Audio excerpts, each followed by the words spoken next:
এ ফেরেশতা, এ জমিন, তোমরা যারা জমিন ধ্বংস করে দিতে চাও, আমি আল্লাহও দেখতেছি কেমন গুনাহ হইতেছে।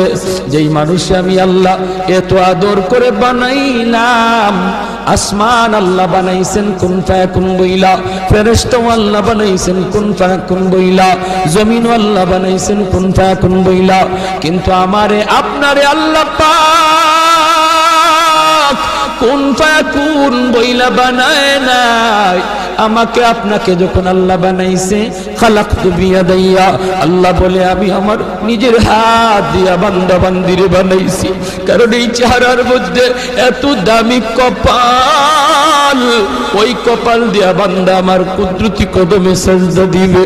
এই কপালটার এত দাম, এই কপাল কুন ফায়াকুন বললে হয় না, এই কপাল ফেরেশতাদের হাতে বানাইলেও হয় না, আমি আল্লাহ নিজের হাতে বানাইছি।